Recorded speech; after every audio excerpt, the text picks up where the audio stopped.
किताबें पढ़कर ये भी हम जैसे हो जाएंगे। बच्चों के छोटे हाथों को चार चांद सितारे छूने दो, 4 किताबें पढ़कर ये भी हम जैसे हो जाएंगे। बहुत अकादमिक वातावरण बनाने की भी जरूरत नहीं है, थोड़ा सा व्यवहारिक जैसे हमारे मिश्र जी ने बनाया।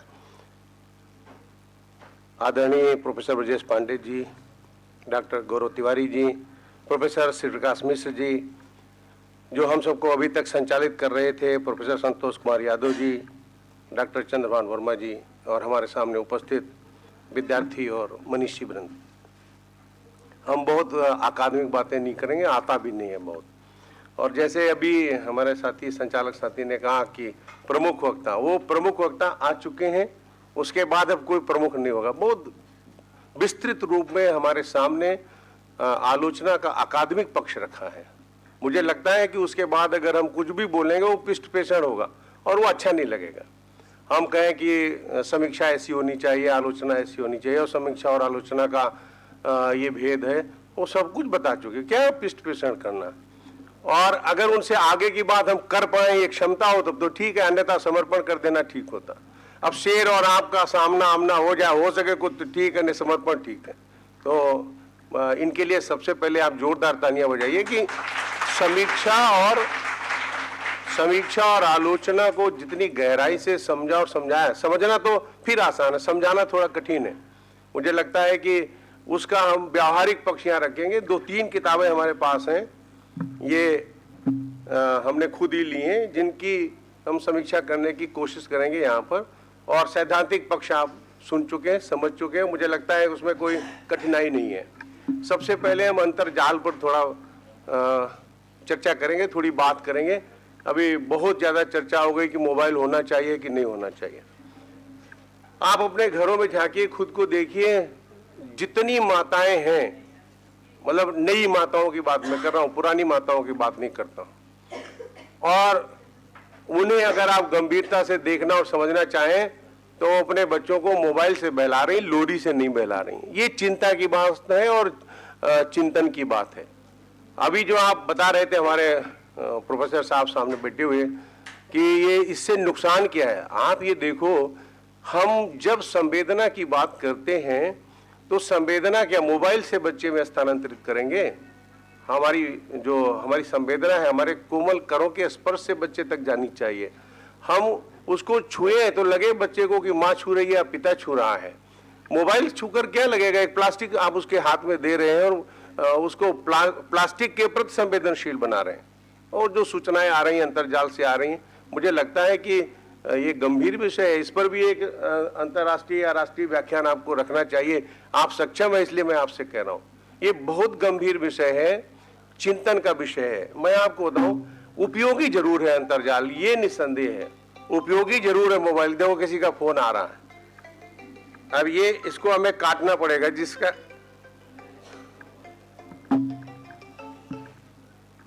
अब जिसने भी फोन किया होगा हमें नालायक कहेगा। तो आप ये देखो ये कितना जरूरी है। वो हो सकता है कोई बहुत जरूरी बात करनी चाह रहे हो, कोई आपके पिता भी हो सकते हैं, आपकी माँ भी हो सकती है, आपके भाई भी हो सकते हैं, कोई गंभीर बात है, कोई बहुत बड़ी सूचना है, अस्पताल ले जाना है किसी को। आपको बताऊं, बहुत से लोगों की जान इस मोबाइल ने बचाई है। मोबाइल मिल गया, कोई एक्सीडेंट हुआ, तुरंत उसके पिता को फोन कर दिया, उसके भाई को फोन कर दिया, और एम्बुलेंस को फोन कर दिया। होता है कि नहीं होता है? तो हम इसको नकार नहीं सकते या केवल प्लास्टिक का कहकर छोड़ भी नहीं सकते, लेकिन कितना प्रयोग करना है और किस तरह प्रयोग करना है। मैं धर्मवीर भारती की कुछ पंक्तियों का यहाँ उल्लेख करना चाहूँगा। अगर बच्चे इस मोबाइल को ले रहे हैं तो हमें उनमें इस तरह के संस्कार विकसित करने की जरूरत है, जैसे धर्मवीर भारती कहते हैं, प्रेम तो सभी करते हैं और उम्र होती है तो करते हैं। एक बार मैं एक उदाहरण देना चाहूँगा, ओशो का। एक प्रिंसिपल ने एक प्रेम पत्र पकड़ा, उस लड़के को भी बुलाया और उस लड़की को भी बुलाया जिन्होंने एक दूसरे को लिखा था। इसमें बहुत से बच्चे संकोच में होंगे, बहुत भीतर भीतर खुश हो रहे हैं, बड़ी बात कह रहे, बड़ी अच्छी बात उनके मन की। ऐसा कुछ भी नहीं है, जीवन का सत्य है और हर एक के जीवन में होता है। तो सबने रखा तो वो बिगड़ गए, स्वाभाविक होता है, लोग बिगड़ जाते हैं, बच्चे भी बिगड़ जाते हैं। और उनके जो माँ बाप आए उन्होंने भी उनसे बहुत बुरे शब्दों में बातचीत की कि आप हमारी बच्ची को बदनाम कर रहे हैं। तो सबने कहा कि जो है इस समस्या का हल केवल ओशो के पास है। रजनीश नाम से कहा होगा उस समय, तब ओशो नहीं रहा होगा नाम, तो कहा रजनीश को बुलाओ। जैसे कोई प्राचार्य महोदय के सामने कोई समस्या है तो कहेंगे भाई यादव जी को बुलाओ, वही ये समस्या हल कर सकते हैं, हिंदी के विद्वान है और अच्छी बात कर सकते हैं, बच्चों को समझा सकते हैं। इनको बुलाया गया तो इन्होंने कहा, प्राचार्य से कहा, आप क्या ऐसी अस्वाभाविक बातें कर रहे हैं। वो आश्चर्य में पड़ गए।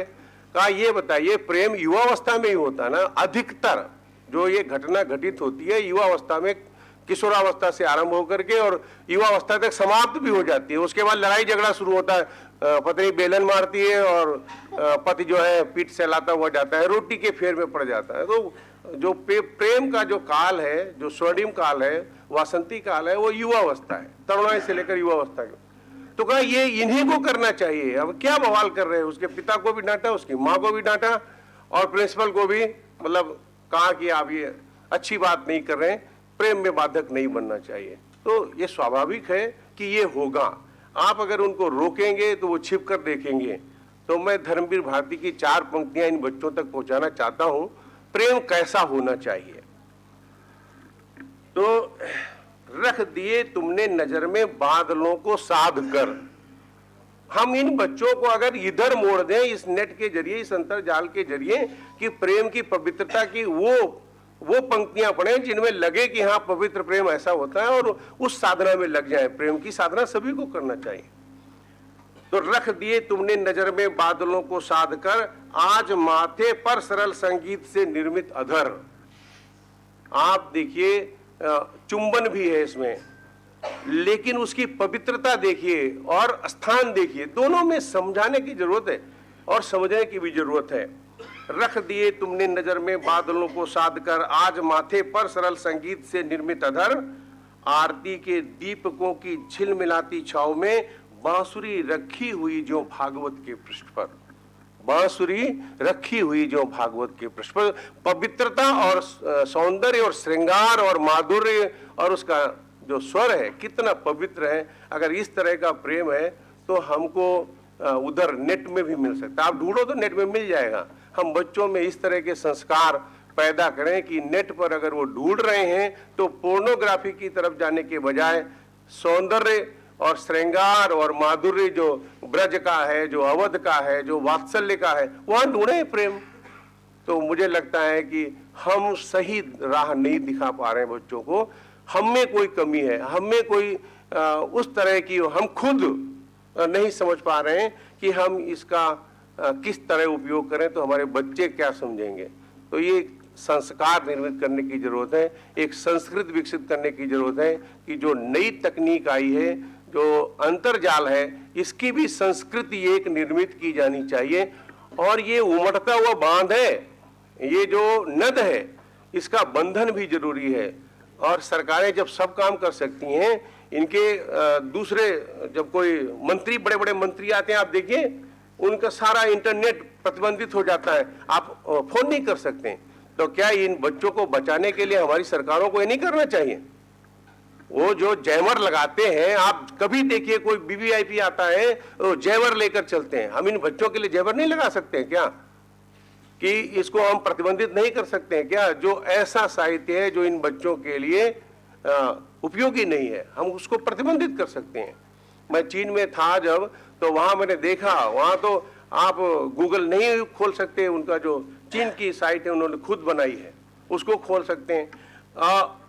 वीचैट उन्होंने चालू किया है, तो वीचैट का मतलब है वो अपनी ओर से अपना जो है नेट उनका है, संजाल है।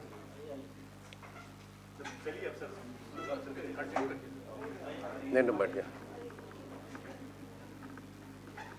तो हमारा जो ये संजाल है, इसको हमें नियंत्रित करना चाहिए, हमारे बड़े लोगों के द्वारा नियंत्रित किया जाना चाहिए। ये घातक नहीं है, ये हमारी साधना में बाधक नहीं है, हम इसको खुद बनाते हैं बाधक, हम इसको साधक भी बना सकते हैं। ये तो साधन है। हम अपने लक्ष्य तक पहुंचने के लिए, जैसे आप मंदिर आते हैं, टेम्पो से आते हैं, बस से आते हैं, बाइक से आते हैं, महत्व इसका थोड़ी ना है। महत्व इसका है, आप मंदिर आते हैं किस आस्था से आते हैं, किस श्रद्धा से आते हैं, किस विश्वास से आते हैं। तो आप ज्ञान जो प्राप्त कर रहे हैं उसका ये साधन है। अब उसमें बहक जाएं तो आपकी गलती है, या जो आपको वहां ला रहे हैं, जो आपके लिए साधन उपलब्ध करा रहे हैं, ये कोई भी यंत्र गलत नहीं है, उसका उपयोग गलत है। हम बंदूक आत्मरक्षा के लिए खरीदते हैं और गोली मारते हैं, किसी की हत्या करते हैं। तो हमारी दृष्टि में गड़बड़ी है, हमारे लक्ष्य में गड़बड़ी है, तो दूसरी जगह तो जाके लगेगी। हम बच्चों को तो बड़ा पवित्र बनाना चाहते हैं, लेकिन अपनी मलिनता पहले नहीं धोते। हमको पहले, किसी भी बच्चे को बिगाड़ने वाला कोई बड़ा होता है। हमारे देश और समाज की घटनाओं को अगर हम गंभीरता से पढ़ें, उसको समझें, उन पर विचार करें, तो यही पाएंगे बच्चों को बिगाड़ने वाले बड़े हैं। बच्चे खुद नहीं बिगड़ते हैं, उनको हम बिगाड़ते हैं। तो ये नेट के लिए हम बच्चों को दोषी ठहराते, गलत।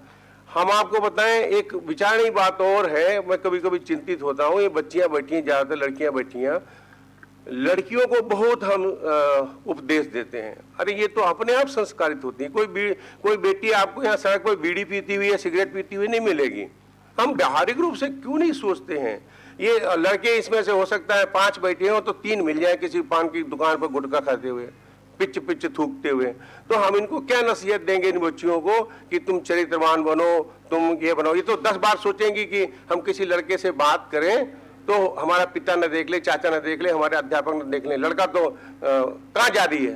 तो उनकी भाषा भी अलग होगी, उनकी शैली भी अलग होगी, उनके विचार भी अलग होंगे, क्योंकि हम पालते ही अलग ढंग से हैं। ये इंटरनेट इसलिए दुरुपयोग हो रहा है क्योंकि हम लड़के को ज्यादा छूट देते हैं इसे देखने के लिए। एक लड़का अगर जिद पकड़ लेता है कि पापा मुझे मोबाइल चाहिए, तो वो लेके देते हैं। लड़की अगर कहती है तो उसे लेके नहीं देंगे, क्योंकि उनके मन में है, उनके भाव में है, उनके विचार में है कि कहीं ये बिगड़ जाएगी। एक थोड़ी बिगड़ता, बिगड़ते तो दोनों है ना। कोई भी काम कैसा सोचते हैं, अगर कहीं कोई बिगड़ा हुआ मिलता है तो लड़की और लड़का दोनों बिगड़े हुए हैं, एक नहीं बिगड़ता है, और हम जिम्मेदारी केवल एक पक्ष पर देते हैं। तो ये जो नेट का उपयोग है, जो चिंता है जो हमारे समाज की, वो चिंता यही है कि क्यों हमारे लड़के और लड़कियां इधर जा रहे हैं। तो जाने दीजिए, बस उनको संस्कार अच्छे दीजिए। हम विश्वास करें तो हमको लगता है, पवित्र विश्वास करें, पक्का विश्वास करें, तो हमारे बच्चे हमारे साथ विश्वासघात नहीं करेंगे और ये घातक नहीं होगा, साधक होगा। आप देखिए, पूरे जो एक कोरोना का काल था, कोरोना का समय था, सारी पढ़ाई इसी पर हुई। और तब हमारे यही प्रोफेसर जो आज मना कर रहे हैं, हमारे त्रिपाठी जी, तिवारी जी, पांडे जी, डंडा लेके घूम रहे, मोबाइल न लो, ये पकड़ाते थे, इसी पे करो, बहुत जरूरी है। तो समय और समाज की जरूरत, उस समय वास्तव में इसकी जरूरत थी। तब हम इसको लेकर के बहुत चिंतित थे कि किसी न किसी तरह से आपका भविष्य न बिगड़े, आप तक ज्ञान पहुंचे, आप तक संदेश पहुंचे, आप तक शिक्षा का जो तार है वो न टूटे। लेकिन आज जब हम आमने सामने बैठे हैं, आपको एक चीज और बता दें कि वो हमारी मजबूरी थी, वो हमारी मजबूती नहीं थी। मोबाइल हमारी उस समय मजबूरी थी, और एक प्रकार से वो मजबूती का रूप बनी। यानी शिक्षा का जो तार है वो नहीं टूटा, ज्ञान का जो तार है वो नहीं टूटा, लेकिन आज वो मजबूती का आधार नहीं, क्योंकि हम आमने सामने हैं। आपको बताएं, जब हमारे पास हमारा खुद का हाथ है तो अपने बच्चे के आंसू अपने हाथ से पूछें, प्लास्टिक के हाथ से पूछने की जरूरत है क्या? तो आज ये हो रहा है। हम अपने हाथों से पूछने के बजाय प्लास्टिक के हाथों से बच्चों के आंसू पूछते हैं, और हम सोचते हैं कि उनमें करुणा और संवेदना पहुँचे। उसका रूप जो है बदल रहा और बिगड़ रहा, हमारी संवेदना का भी, हमारी करुणा का भी। अभी इससे हट करके मैं आना चाहूँगा समीक्षा पर, पुस्तक समीक्षा पर। 2-3 बातें और कर दूंगा। वैश्विक अंतर्जाल को भेदती हिंदी में 2015 में जब 10वां विश्व हिंदी सम्मेलन भोपाल था, तो वहाँ मैं चीन से आया था बोलने के लिए। तब मैंने इसके सारे पहलू पर विचार किया था, चर्चा की थी, और करीब 1 घंटे से अधिक बोला था।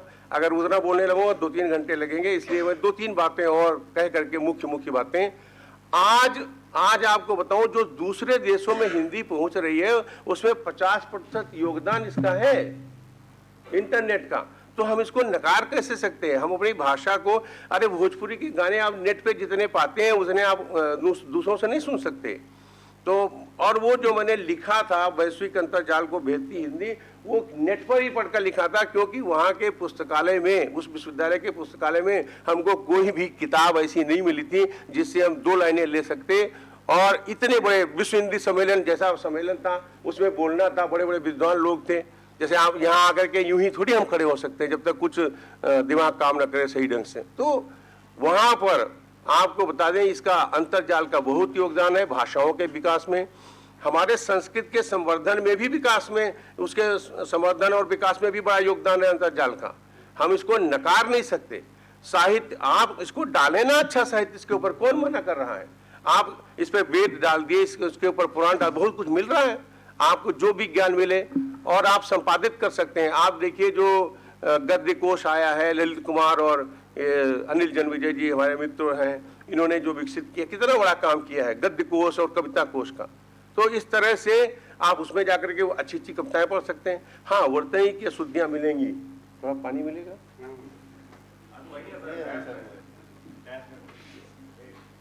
ये तो पुराण बहुत खींच रहा है लेकिन वहां बहुत कुछ मिलेगा। आप उसमें योगदान करेंगे, हमारी नई पीढ़ी उसमें योगदान करे, अंतर्जाल को पाप या घृणा का विषय न बनाए, इसको जरूरत का विषय बनाए। और हमको लगता है कि जरूरत, जैसे बताया था हमारे आदरणीय त्रिपाठी जी ने, कि हम जितना जरूरत है उतने उपयोग करें, अति सर्वत्र वर्जेत, अति तक न जाए। बस हमको लगता है कि अंतर्जाल हमारे लिए घातक नहीं होगा, हमारे लिए साधक ही सिद्ध होगा। बहुत सारी बातें हैं और इसमें अंतर्जाल में हमारा जो पतन हो रहा है उसका कारण मैं बता दूं। घुटनों बल सरक सरक, मुक्तिबोध को उद्धृत करना चाहूंगा, घुटनों बल सरक सरक चले हुए लोग, घुटनों बल सरक सरक चले हुए लोग, कोहनी पर किसी तरह टिके हुए लोग, करते हैं बरगद की बात गमलों में उगे हुए लोग। तो जब तक छोटे और बौने लोग संस्कार देंगे, हमें लगता है कि चाहे वो इंटरनेट हो, चाहे वो किताब ही क्यों न लिख दें, हमें लगता है वो प्रभावी नहीं होंगी। जिनमें संवेदना, पुस्तकों में से भी संवेदना हम तक आ सकती है, बशर्ते वो प्राण से रस प्राप्त करके वो शब्द रचे गए हों। ऐसे नकली शब्द कभी हमको जीवन नहीं दे सकते, नकली शब्द कभी हमारा संबल नहीं बन सकते। तो हमें लगता है कि जो अगर संजाल पर भी हम जाते हैं, वहाँ अच्छी सामग्री पाते हैं, तो हमें लगता है उससे भी हमें प्रेरणा मिलती है और हमें उससे संस्कार भी मिलते हैं। ऐसा कोई घातक और ऐसा कोई बड़ा रोग नहीं है, लेकिन उसको सीमित रूप में, संयमित रूप में संसाधित करने की जरूरत है और उपयोग करने की जरूरत है। संजाल पर इस बहुत ज़्यादा लंबा भाषण देने की आवश्यकता है नहीं, सभी हमसे ज़्यादा जानते हैं। मैं डॉक्टर अंबेडकर, एक पुस्तक हमारे पास है, उनके जीवन दर्शन पर आपके प्राचार्य महोदय के विचार इसमें लिपिबद्ध हैं। मैं सैद्धांतिक रूप जो आपने सुना है, मैं उस पर कोशिश करूंगा, मैंने इनसे सीखा है कि उसी पर कुछ करूं और अपना ज़्यादा दिमाग इसमें इस्तेमाल ना करूं, और जो लेखक के विचार हैं मैं उनको आपके सामने तक रखूं, सामने लाऊं। अंबेडकर भी हैं और एक चीज़ और है, संत विनोबा। हमारे तिवारी जी ने एक बहुत बढ़िया बात कही, कभी तिवारी बोलता हूँ कभी त्रिपाठी बोलता हूँ, ये यादव जी का प्रभाव मेरा कुछ नहीं है क्योंकि जब ये कई मिश्रा, पांडे, शुक्ला, तिवारी कई प्रयोग कर सकते तो मैं 2 तो कर सकता हूँ। तो हमारे मार्गदर्शक ये हैं। तो इसमें डॉक्टर अंबेडकर का जो जीवन दर्शन है, ये पुस्तक मैंने जब पढ़ी, मैं आपको बताऊं, यकीन मानिए, ये पुस्तक समीक्षा है। और पुस्तक समीक्षा में जो मैं बात करने जा रहा हूं, मैं पहले अपने बारे में बता दूं। हमारी जो एक किताब है, दलित साहित्य का स्वरूप, विकास और प्रवृत्तियां, मैं सोचता हूं अगर उसके लिखने के पहले ये किताब मुझे मिल गई होती तो उसमें एक अध्याय में और जोड़ता। इनके लिए जोरदार तालियां बजाइए। ये समीक्षा से बाहर की बात है, ये पुस्तक समीक्षा की बात नहीं है। और अब हम इसकी बात करने जा रहे हैं। पुस्तक समीक्षा जब आप लिखते हैं तो आपके ध्यान में ये होना चाहिए कि पुस्तक, हम व्यावहारिक बातें करेंगे, सैद्धांतिक बातें आप सुन चुके हैं। आप अखबार के लिए लिख रहे हैं कि किसी साहित्यिक पत्रिका के लिए लिख रहे हैं, ये बिल्कुल व्यावहारिक बात बता रहा हूँ। अगर अखबार के लिए लिख रहे हैं तो आप उसको 1 पेज में समेट दीजिए, अगर साहित्यिक पत्रिका के लिए लिख रहे हैं तो आप 2 पृष्ठों में समेट दीजिए, और अगर आप कोई पुस्तक समीक्षा कोई विशेष किसी का, जैसे मान लीजिए अभिनंदन हो रहा है इस तरह से, या उसके ऊपर कोई विशेष आलोचना ग्रंथ तैयार हो रहा है, उसकी किताब पर आप लिख रहे हैं, तो 4, 5, 6 पृष्ठ लिख सकते हैं। 3000 शब्द अगर कहें तो वो भी लिख सकते हैं। ये ध्यान रहे, ये व्यवहारिक पक्ष है मैं जो बता रहा हूँ, ये आपको सैद्धांतिक पक्ष में नहीं मिलेगा।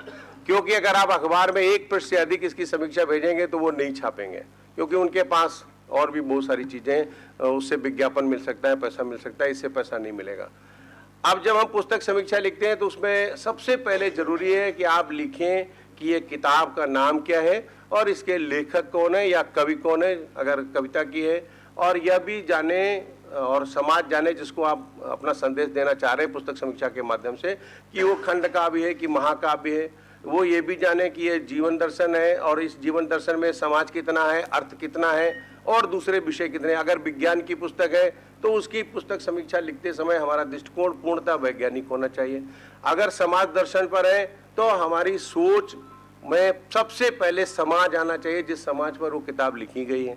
तो आपको एक व्यावहारिक रूप होगा जिसमें आपको लिखना पड़ेगा ये पुस्तक का लेखक कौन है, पुस्तक कौन है, उसका मूल्य क्या है, उसका प्रकाशक कौन है, प्रकाशन वर्ष कौन है। ये सबसे पहले देना बहुत जरूरी है किसी भी पुस्तक की समीक्षा लिखने के लिए। ये हमारे बच्चे जो बैठे हैं इनमें से हिंदी में एमए कौन कौन कर रहे हैं?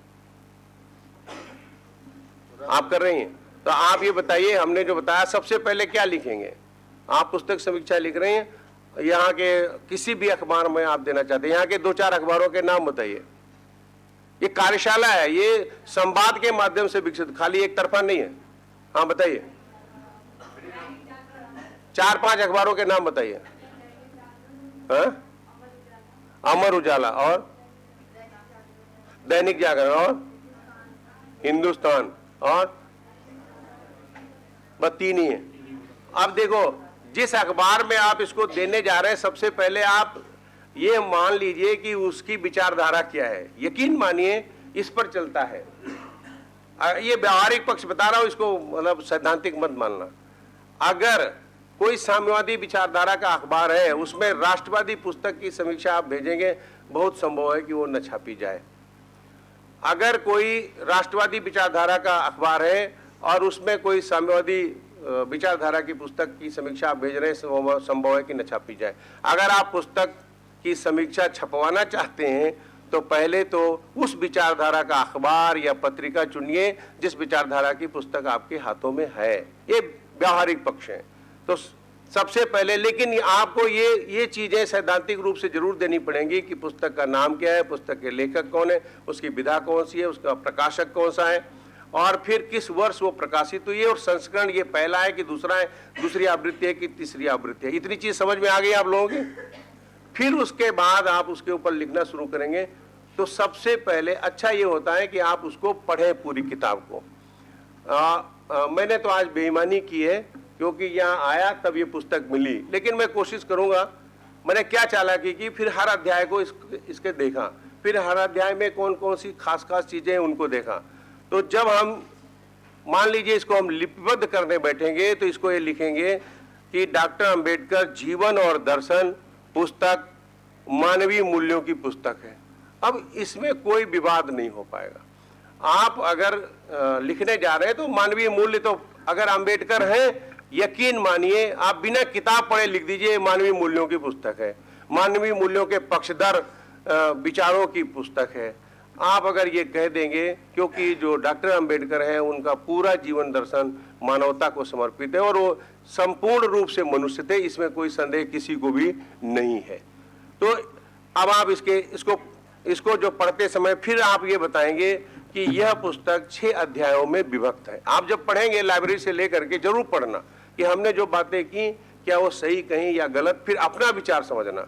हो सकता है कि हम अभी तिवारी जी जो बता रहे थे कि हम कभी कभी व्यक्तिनिष्ठ हो जाते हैं, लेकिन जब हम पुस्तक समीक्षा लिखते हैं हमको वस्तुनिष्ठ होना चाहिए। व्यक्तिनिष्ठ हो जाने का खतरा बहुत होता है, क्योंकि अगर हम मार्क्सवादी हैं और किसी ने राष्ट्रवादी विचारधारा की पुस्तक लिखी तो हम उसकी व्याख्या उसी तरह से करेंगे जैसे अभी बता रहे थे ढोल गंवार शूद्र पसनारी, हम कहेंगे बहुत नालायक कवि थे। ऐसा नहीं लिखना चाहिए, क्योंकि उस समय हम एक ऐसी विचारधारा से प्रभावित हैं जो एक राष्ट्रवाद को पूरी तरह से खंडन करता है। और उस समय हमको उसमें कमियां ही कमियां दिखेंगी। लेकिन जब हम तटस्थ होकर सोचेंगे तो हम ये देखेंगे कि जो जो कवि ये लिखता है, नारी स्वभाव सत्य कवि कहीं, अवगुण आठ सदा वो रही, और वही कवि ये लिख रहा है कि कत विध सृजी नारी जगमाही, पराधीन सपने सुख नाही।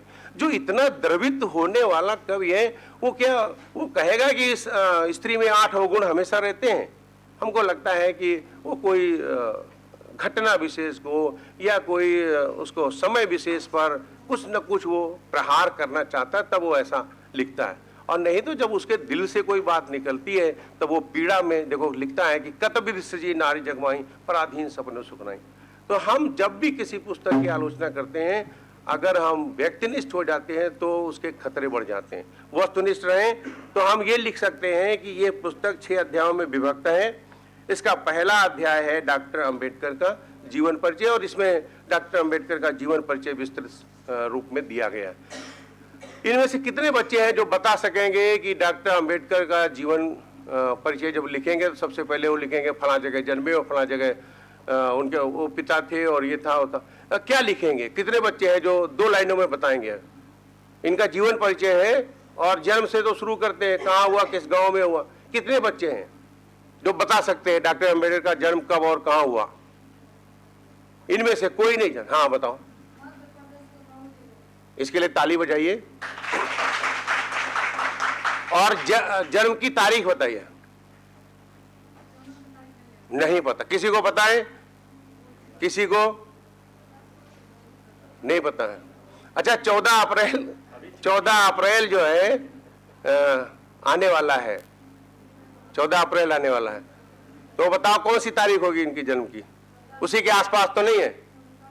14 अप्रैल पक्का? 14 फरवरी तो नहीं है? कितने लोग ये कहते हैं कि इनका जन्म 14 फरवरी को हुआ? हाथ उठा सकते हैं आप?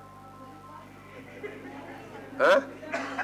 जो अभी बीता है, जो अभी आने वाला है, आने वाला है। इसका मतलब है कि आप जानते हैं, मान लो इस किताब में गलत छपा हो, 14 फरवरी लिख दिया जाए, हो सकता है ना? आप पुस्तक समीक्षा लिख रहे हैं तो आपकी जिम्मेदारी है कि उसके जो जीवन के आंकड़े हैं ना, उसके जो काम हैं, उन पर कोई गलत सूचना न जाए। अगर उस पुस्तक में कहीं मुद्रण की त्रुटि हुई है तो उसको सुधारने की जिम्मेदारी आपकी है। पुस्तक समीक्षक की जिम्मेदारी बहुत होती है, कम नहीं होती है। तो ये पुस्तक 6 अध्यायों में विभक्त है। पहला अध्याय डॉक्टर अंबेडकर के जीवन से संबंधित है। इनके जीवन पर विस्तृत प्रकाश डाला गया है। इनका जन्म मऊ में हुआ था, जैसे कि बिटिया ने बताया। सब लोग विश्वास करते हो? अच्छा, ये बताओ, इनका जन्म मऊ में तो हुआ था, लेकिन किस परिवार में हुआ था? किस परिवार में हुआ था? एक महार परिवार में हुआ था, और जिसको उस समय जातीय स्तर पर बड़ी गिरी हुई निगाहों से देखा जाता था, जो कि गलत था। आज तो बहुत ही गलत है, उस समय भी गलत माना जाता था, लेकिन इसके बावजूद उसे उस दृष्टि से देखा जाता था, अलग बिठाया जाता था, अलग तरह का व्यवहार किया जाता था। वो उस व्यक्ति के जीवन पर कितना प्रभाव डालेगा? मैं कभी कभी जब अंबेडकर को पढ़ता हूँ और उनके बारे में सुनता हूँ कि इस तरह का व्यवहार इनके साथ होता था बचपन में, अगर आपको बचपन में कोई एक थप्पड़ मार दे तो आप जीवन भर में उस व्यक्ति को नहीं भूल सकते। प्यार कितना भी कर ले, कितनी भी चॉकलेट खिला दे, कितनी भी टॉफी खिला दे, तो जब आप पुस्तक समीक्षा करते हैं तो मुझे लगता है कि बहुत तटस्थ होकर आपको करना चाहिए। और यह भी लिखना चाहिए कि अगर पुस्तक के लेखक ने लिखा है कि वो नीच जाति में पैदा हुए थे, एक के ऊपर मुकदमा चल गया था, तो आपको सुधार करके लिखना है। इन्होंने ऐसा नहीं लिखा है, आप ध्यान रखना।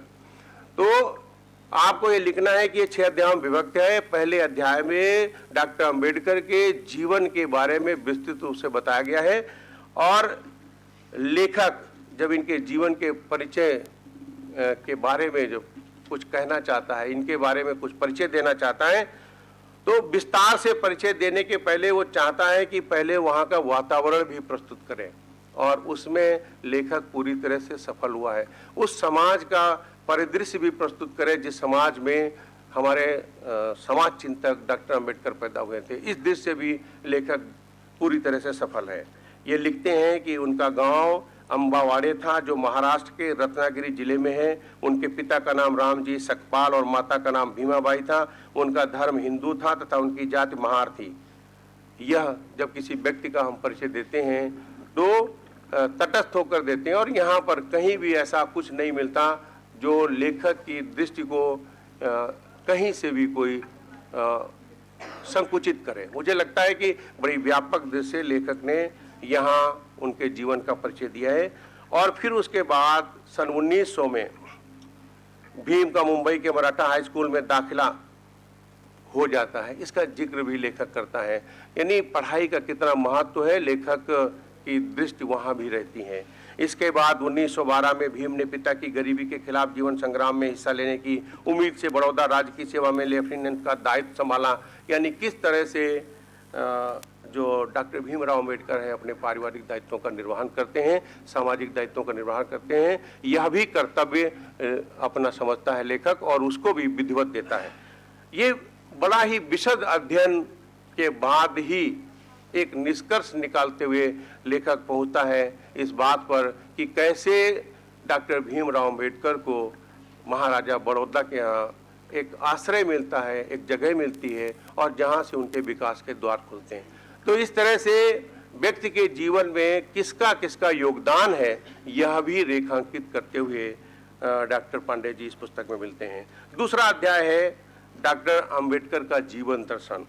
डॉक्टर अम्बेडकर का जीवन दर्शन सभी जानते हैं, और जो भारतीय संविधान है उसमें जो मौलिक अधिकारों को लाने का श्रेय सबसे ज़्यादा अगर किसी को है तो पूरी संविधान निर्माण समिति को और सभा को, लेकिन हमको लगता है डॉक्टर अम्बेडकर की जो दृष्टि थी वो ज़्यादा व्यापक थी और ज़्यादा संवेदना से प्रवण थी, और इसीलिए उनको महत्व दे करके जो ड्राफ्टिंग कमेटी थी अम्बेडकर को आगे करती है, और लेखक को इस बात की बड़ी गंभीरता से चिंता है कि इनके इस महत्व को यहाँ पर उद्धृत किया जाए, और लेखक इसमें सफल होते हैं।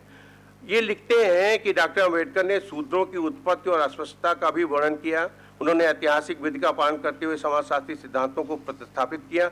ये बहुत बड़ी बात है कि एक उच्च वर्ग और वर्ण में पैदा हुए व्यक्ति के द्वारा जहाँ उस तरह के संस्कार कभी न मिले हों, जहाँ पर पीड़ा और दंश और वेदना हो, सामाजिक दंश हो, और उसके बावजूद उस पीड़ा को समझना, डॉक्टर अम्बेडकर यहाँ भी पूरी तरह से मुखरित हुए हैं। और ये विशेषता जहाँ डॉक्टर अम्बेडकर की है वहीं लेखक की भी है। हम किसी व्यक्ति के व्यक्तित्व पर जब हम बात करते हैं, उस पर पुस्तक लिखते हैं, तो हम उसके दंश, उसकी पीड़ा, उसकी संवेदना, उसकी व्यथा को भी चित्रित करते हुए चलते हैं। अगर ऐसा नहीं कर पाते हैं, उसके साथ न्याय नहीं कर पाते हैं, तो हमारा लेखकी धर्म बाधित होता है। हमको लगता है कि दूसरे अध्याय में जो डॉक्टर अम्बेडकर का जीवन दर्शन है वो यहाँ पूरी तरह से प्रतिबिंबित हुआ है, और इतने कम स्पेस में, इतनी कम जगह में उनके जीवन दर्शन को समेटने की कला अगर किसी में तो डॉक्टर पांडे में है। ये हमें कहने में कोई संकोच नहीं, और आपको तालियां बजाने में भी संकोच नहीं होना चाहिए।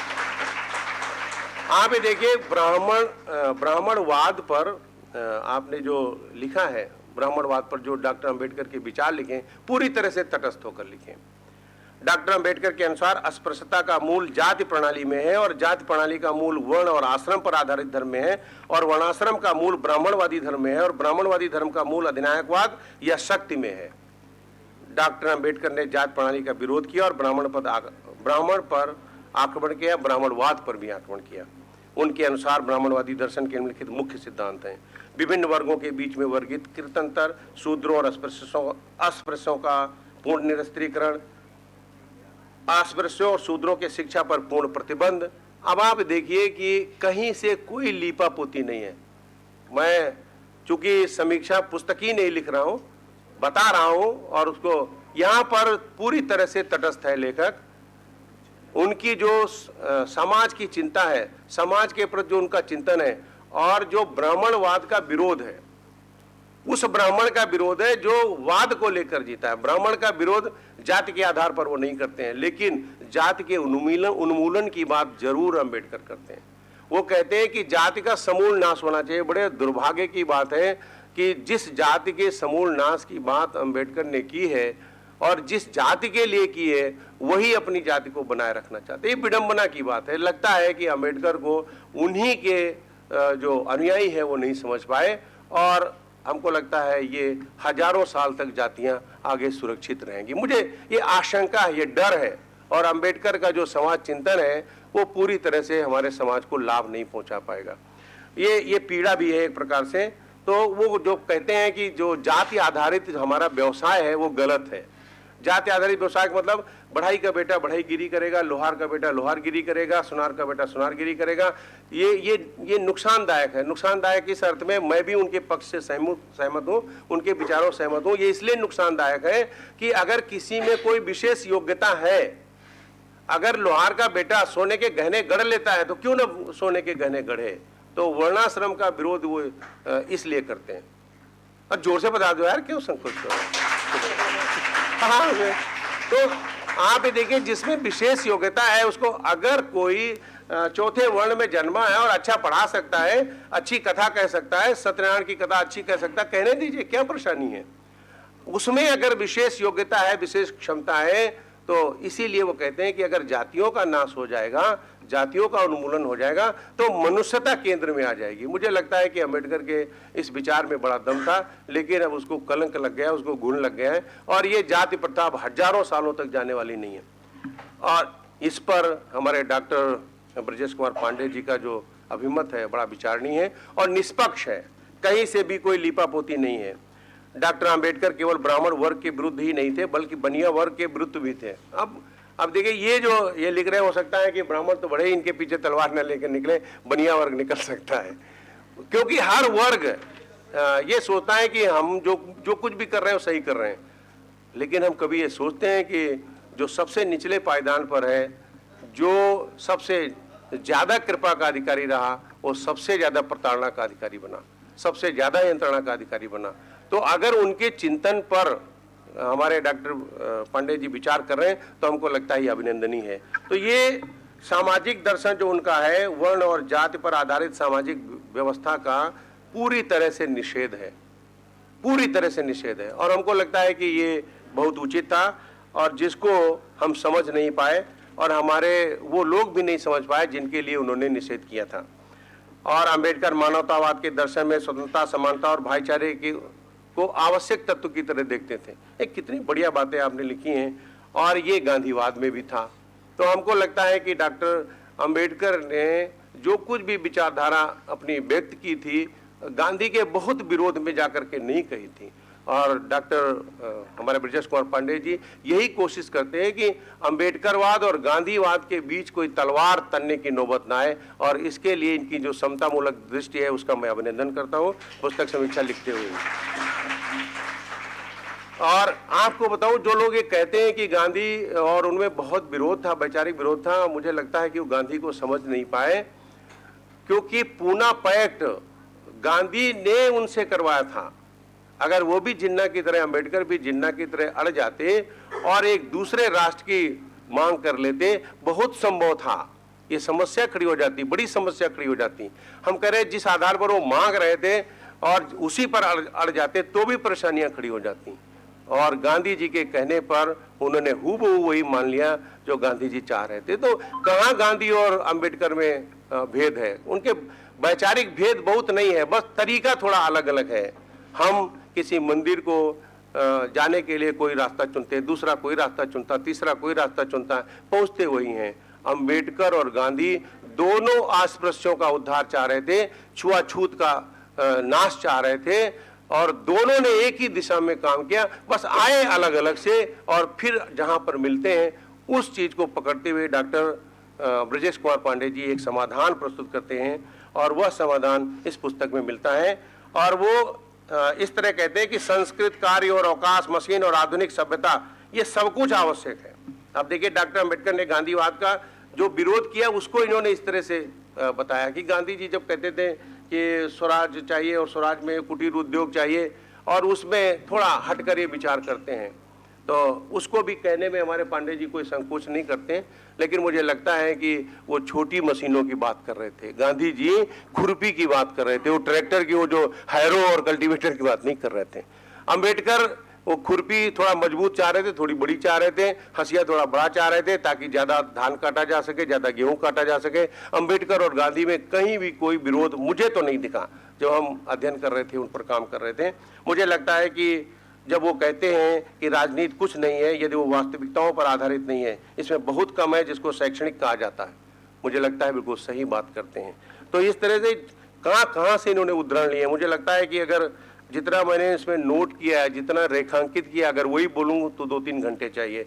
मैं थोड़ा छोटा छोटा करके बोलूँगा। डॉक्टर अंबेडकर के शैक्षिक विचारों पर आपने बड़ा गहन सोच विचार करके एक अध्याय लिखा है, डॉक्टर अंबेडकर के शैक्षिक विचार। यह वो अध्याय नहीं छोड़ना चाहूँगा। आप पुस्तक समीक्षा जब लिखना तो सारे अध्यायों को समेटना। ये विभिन्न शिक्षा दार्शनिकों ने शिक्षा के अर्थ, उद्देश्य और अपने अपने ढंग से प्रस्तुत किए। डॉक्टर अंबेडकर के विचारों को जिस रूप से समझा जा सका है, इनको निम्नलिखित प्रस्तुत किया जा रहा है। भारत के कुछ ऐसे व्यक्ति हुए हैं जो शिक्षक तो नहीं थे, किंतु उन्होंने चिंतक और शिक्षा के पुजारी के रूप में महत्वपूर्ण विचार दिए हैं। उनमें से डॉक्टर अंबेडकर भी एक हैं।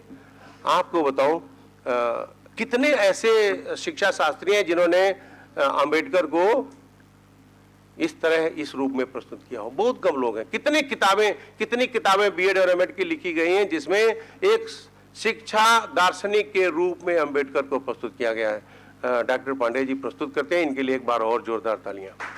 और डॉक्टर अंबेडकर एक बहुत बड़े शिक्षा दार्शनिक थे। मतलब उनका जो शिक्षा दार्शनिक रूप है, जैसे आप ये देखो, बच्चे को अगर अलग अलग आप कक्षा में बिठाएंगे कैसे पढ़ा पाएंगे, उसके मन को कैसे आप कक्षा में रमा पाएंगे। हमको लगता है कि जो इन्होंने ये पहलू लिया है, दूसरी किताबों में इतने व्यापक रूप छोटा छोटा मिलता है। गांधी जी को शैक्षिक दार्शनिक के रूप में बहुत सारे जो लेखक हैं शिक्षा मनोविज्ञान के, वो प्रस्तुत करते हैं, लेकिन शिक्षा दार्शनिक के रूप में अंबेडकर को इतना महत्व, हमने जो किताबें पढ़ी हैं, हमने भी एमएड किया है, कायदे से किया है, लेकिन हमने इतने विस्तृत रूप में नहीं पाया। तो ये देखिए, कुछ ऐसे व्यक्ति हुए हैं जिसमें इन्होंने अंबेडकर को प्रमुखता दी है। अब आप देखिए, अंबेडकर जो शिक्षा के उद्देश्य हैं वो क्या बताते हैं, बड़े संक्षेप में बात करके फिर मैं स्थान ले लूंगा अपना। वो कहते हैं कि सत्य की खोज करना, ये गांधी जी भी कहते हैं, हमारे वेद भी कहते हैं, हमारे पुराण भी कहते हैं, हमारे उपनिषद भी कहते हैं, और ये जो है यही बात हमारे डॉक्टर अंबेडकर कहते हैं। तो किस तरह से हमारी भारतीय दार्शनिक परंपरा से डॉक्टर अंबेडकर की शैक्षिक दार्शनिक परंपरा अलग कैसे है? नहीं अलग है, एक ही है। और ये हम नहीं प्रतिपादित कर रहे हैं, हमारे पांडे जी प्रतिपादित कर रहे हैं। तो वो सहनशीलता, दया, सत्य की निडरता से जो मस्तिष्क की संकीर्णता पर निर्भर न होकर प्रकाश को किसी भी स्रोत से प्राप्त करने में निहित है और दूसरों के दृष्टिकोणों की प्रशंसा करने में निहित है, ये मूल्य है शिक्षा का। देखिए, नैतिकता, सहनशीलता, सत्य और करुणा, परोपकार, हर एक कहते हैं कि शिक्षा का अंग होना चाहिए, लेकिन उसको पूरी ईमानदारी से सब लागू नहीं करते। डॉक्टर अंबेडकर कहते हैं कि ये होने चाहिए, हमारी शिक्षा का एक आधार होने चाहिए। तो वो कहते हैं कि सत्य के प्रति सहनशीलता और शांति में बाधक है शिक्षा की हर ऐसी व्यवस्था जो उसको कोई चोट पहुंचाती है। तो हमको लगता है कि यहाँ भी डॉक्टर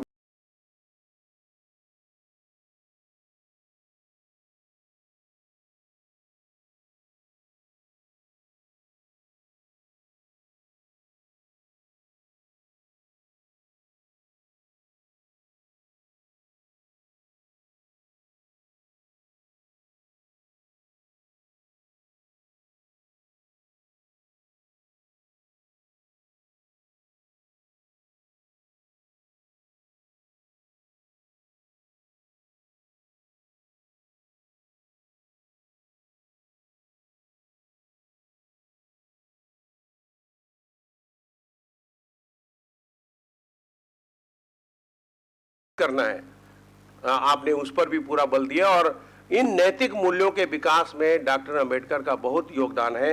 मुझे लगता है कि अगर इस पुस्तक में इनको जगह मिल रही है तो एक शुभ संकेत है, एक अच्छे लक्षण है कि हमारी शिक्षा व्यवस्था में, शिक्षा प्रणाली में एक शुभंकर परिवर्तन आएगा, शुभ कल्याणकारी परिवर्तन आएगा।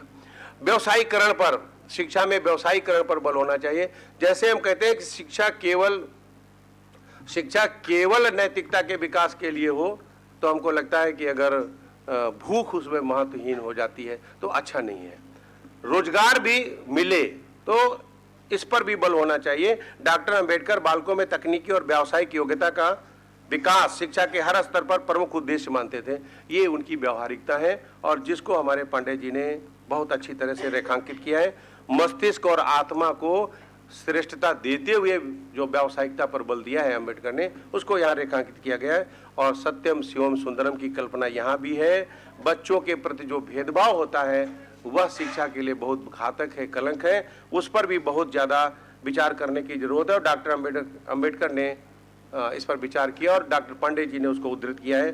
डॉक्टर अंबेडकर बच्चों से बहुत प्रेम करते थे। एक बार डॉक्टर अंबेडकर ने अपने समाज के बच्चों को देखा तो वो रो पड़े, क्योंकि समाज के बच्चों को शिक्षा तो दूर की बात, आराम से एक वक्त भोजन भी नहीं मिल पाता है। वो बाल केंद्रित शिक्षा के पक्ष में थे। मुझे लगता है कि यह बाल केंद्रित शिक्षा जो अंबेडकर चाह रहे थे वो 2020 में रूप और आकार लेती हुई मिलती है, जहां बच्चे को अपनी मातृभाषा में शिक्षा दिए जाने पर बल दिया जा रहा है, जहां बच्चे को मध्याह्न भोजन भी दिया जा रहा है कि वो भूखा भी न रहे, संपोषित रहे और उसमें भेदभाव भी न हो, उसमें समता, बंधुता, समरसता और उसकी इज्जत, उसका सम्मान, ये सब कुछ उसे मिले और उसके साथ उसे भोजन भी मिले, ताकि वो भूखे पेट रह करके शिक्षा प्राप्त न करें। अंबेडकर जो कुछ भी चाह रहे थे, मुझे लगता है नई शिक्षा नीति वह सब कुछ दे रही है। और इस तरह से अंबेडकरवादी जो विचार, दर्शन और राजनीतिक वो है, वह सारा दृष्टिकोण इस नई शिक्षा नीति में प्रतिफलित होता हुआ मिलता है।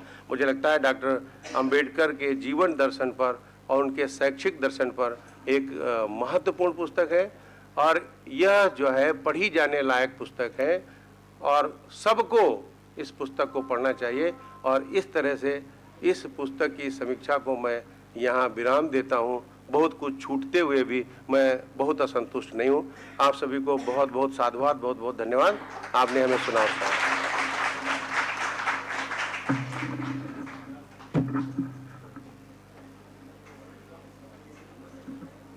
एक बात कहते हुए मैं जाऊंगा, यदि एक पढ़े लिखे मनुष्य की शिक्षा गरीब जनता की भलाई के लिए रुकावट बने तो वह शिक्षित मनुष्य समाज के लिए कलंक है। हम ऐसे कलंक न बने, इस संकल्प के साथ हम आपसे विदा लेते हैं। बहुत बहुत धन्यवाद।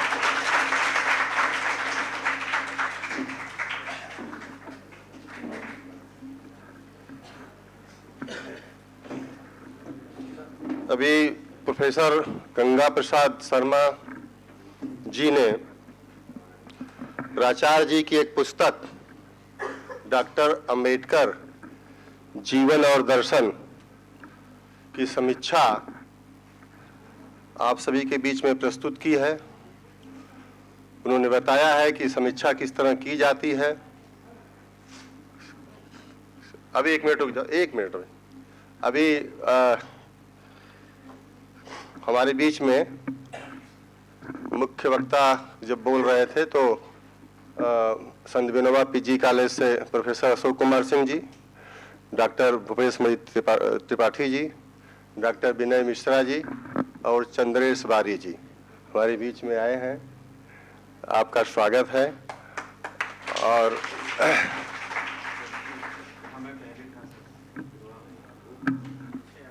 हिंदुस्तान के चीफ ब्यूरो नंदकिशोर गांधी जी हमारे बीच में हैं, उनका स्वागत है बहुत बहुत। और हमारे बीच में कल के विशिष्ट वक्ता स्वर्गीय संस्थापक सहाय जी के पुत्र राजेश श्रीवास्तव जी हैं, इनका भी इस मंच से बहुत बहुत स्वागत है। अभी प्रोफेसर शर्मा सर से इनकी बातचीत कल हुई थी। आप अभी एक पत्र हमें दिखा रहे थे। एक पत्र क्या है, पत्रों का संकलन है जो गांधी जी ने सहाय जी को, रामजी सहाय जी को जो पत्र लिखा था, वो पत्रों का उसका फोटो कापी जो है, हाँ एक फोटो हो जाए बढ़िया से। आज सर गांधी जी, महात्मा गांधी जी ने स्वतंत्रता संग्राम के दौरान जो सहाय जी को पत्र लिखा था, उन पत्रों का एक छाया प्रति आदरणीय श्री राजेश श्रीवास्तव जी प्रोफेसर शर्मा सर को सौंपते हुए।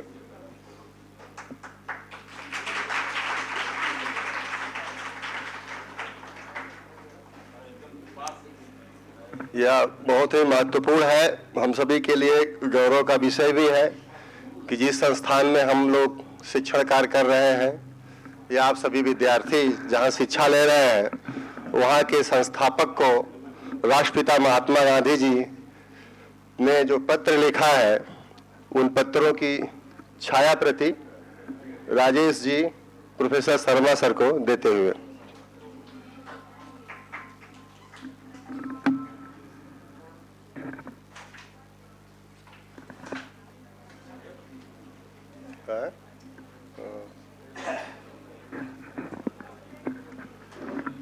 हाँ बालेंदु, बताओ क्या पूछना चाहते थे, बोलो।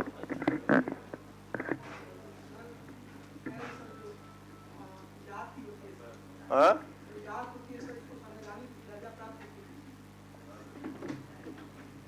सर से पूछना चाहते हो? अच्छा, आपको जो आरक्षण मिलता है, आपको मतलब हमको किसी को भी जो आरक्षण मिलता है, क्या संविधान के विरुद्ध है क्या? तो इसका मतलब संवैधानिक मान्यता है। जाति को संवैधानिक मान्यता है, आरक्षण मिल रहा है ना।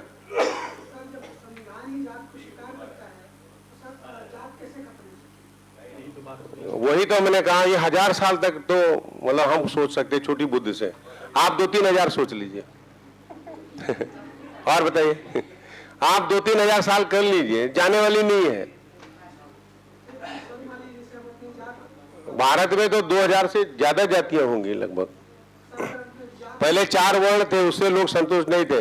जो 2000 जातियां 2500 जातियां बना के खूब खुश हैं। गलत किसने कहा? लेकिन अंबेडकर जी की इच्छा थी कि ये नष्ट हो जाए जातियां, मतलब जो हमारे अंदर हम ठाकुर हैं, हम ब्राह्मण हैं और हम ये 20 बिस्वा के हैं। आपको होता है हमारी तरफ कानिकुज ब्राह्मण होता, आपकी तरफ नहीं है। आप देखो कैसा ऐठे ऐठे चलते हो। निराला को लिखना पड़ा था, कान कुब्ज कुल कुलांगार खाकर पत्तल में करें छेद, इनके हित कन्या अर्थ खेद। उन्होंने कहा मैं किसी कानिकुज को अपनी कन्या नहीं दूंगा। कान कुब्ज कुल कुलांगार खाकर पत्तल में करे छेद, इनके हित कन्या अर्थ खेद। तो वो जब ऐसे इतने बड़े महाकवि को ये पीड़ा थी जाति से, तो हम आप तो साधारण हैं, आप भले ना साधारण हो, मैं तो साधारण हूं। तो जब जाति की पीड़ा इतने बड़े कवि को हुई, जाति के कारण ही तो पीड़ा हुई ना, जाति के कारण ही तो पीड़ा हुई। यकीन मानिए ये जातियां ही पीड़ा देती हैं, नहीं तो मनुष्य में 2 ही जातियां काफी हैं, स्त्री और पुरुष। आपको नहीं लगता? विद्यालय में 2 जातियां हैं, शिक्षक और छात्र। बस ये इनके लिए भी ताली हो जाती थी। 2 ही जातियां हैं, शिक्षक और छात्र, लेकिन यहाँ के लोग यहाँ भी करते हैं, 2 ही जाति है ना, शिक्षक और छात्र। अब कार्यक्रम की अंतिम कड़ी में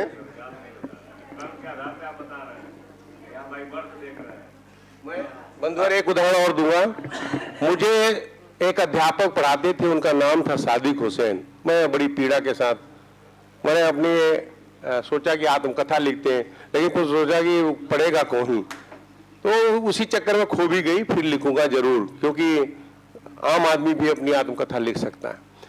उनको मैं देखता था कि लोग खाना नहीं देते थे, वो दूर था उनका घर, आते थे पढ़ाने तो घुटनों के बल उठकुरुआ बैठते थे, मतलब उठकुरुआ बैठते थे, हाथ में रोटी लेते थे और केले का पत्ता खुद काट के लाते थे और उसमें चावल का किनारा, चावल की मेड़ बनाते थे, बीच में दाल डालते थे, रोटी हाथ में पकड़ते थे, उससे तोड़ के खाते थे। मैं अनुभव किया कि जिस देश और समाज का शिक्षक इस तरह का सम्मान पाता है, वो देश और समाज हमको लगता है कि बहुत अभिनंदनीय नहीं है, कहीं से भी नहीं। उसके बावजूद उस व्यक्ति ने किसी भी बच्चे के साथ कोई अन्याय नहीं किया। अब आपको लगता होगा मैं भी पढ़ा लिखा जैसा हूं, तो गलत पढ़ा होता तो मैं आज यह ऐसा होता, सोच गलत होती, विचार गलत होते। हमको लगता है उस व्यक्ति ने हमें सच्चे संस्कार दिए, लेकिन हमारा परिवार उन्हें सम्मान नहीं दे पाया। ये जाति के कारण है, ये संप्रदाय के कारण है, ये धर्म के कारण। अगर मनुष्य मनुष्य जैसा होता तो मुझे लगता है कि इतना भेद नहीं होता। कभी कभी वो हमारे ताऊ प्रधान थे, उनके यहाँ से वो प्लेट उठा के लाते थे जिसमें वो देख रहे थे कि कुत्ता चाट रहा है। आप वो दर्द समझो ना जाति का, जाति और धर्म बहुत अंतर मत करना। और वो लाते थे, उसको धो करके फिर उसमें खाते थे।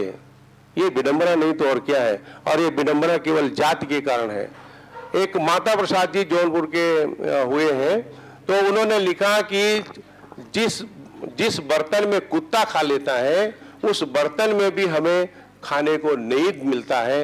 ये हमको कुत्ते से भी कम महत्व दिया जाता है। ये क्या है, जाति के कारण ही तो है। और उनमें क्या कमी थी, वो राज्यपाल भी बने और गवर्नर होने के बावजूद उनको वो दर्द रहा। उन्होंने लिखा है कि उनके बेटे इनकम टैक्स कमिश्नर होकर रिटायर हुए। उन्होंने लिखा कि जो वेदना मुझे है उस जाति की वो मेरे बेटे को नहीं है, क्योंकि वो इनकम टैक्स कमिश्नर होकर रिटायर हुआ। वो बातचीत में भी कहते थे और कहते थे मैंने गेहूं जो है, जो गोबर जो होता है ना, जब गेहूं मारा जाता था, हम लोग भी मारे हैं, तो उसमें जो बैल घूमते थे, जो गेहूं खा जाते थे मुहारा लगाने के बावजूद, उसमें जो गोबर में आता था उस गेहूं को धो के सुखा करके उसको पीस के खाते थे। का वो गंध मेरे इनकम टैक्स कमिश्नर बेटे को नहीं पीड़ा पहुंचा सकती जितनी पीड़ा हमको पहुंचाई। ये किस कारण है, आप बताओ, किस कारण है? जाति के कारण है। वो जाति के कारण इसलिए है कि आप कहोगे कि जाति के कारण ये समस्या क्यों आई। जाति के कारण ही तो उसको जमीन नहीं मिली। अगर वो उच्च जाति में होता तो उसके पास कुछ जमीन होती है, वो निम्न जाति में पैदा हुआ इसलिए उसके पास जमीन नहीं है। आप इसलिए मैंने बता दिया कि आप ये सोचोगे कि जाति का और जमीन से क्या संबंध है, जाति का और धन से सबका संबंध है। ये सब जातियों के कारण है और ये सारी समस्याएं जातियों के कारण है। ये जिस दिन नष्ट हो जाएंगी, होंगी तो नहीं, हमारी ये ऐसे ही कल्पना है, कर सकते हैं। तो हमको लगता है कि आप जाति से इतना मोह करते हो, ये शुभ लक्षण नहीं है। और मेरा सोच है। हाँ बताओ।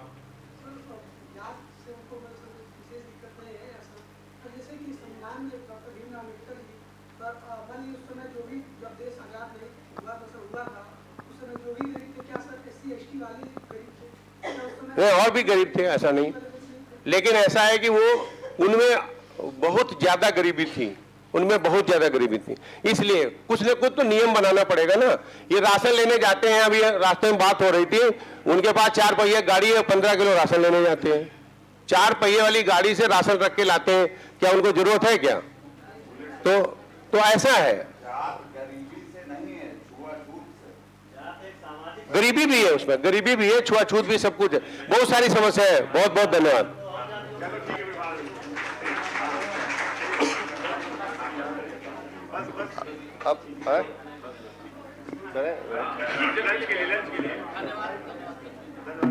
आप सभी लोगों को इस संगोष्ठी में ध्यानपूर्वक सुनने के लिए और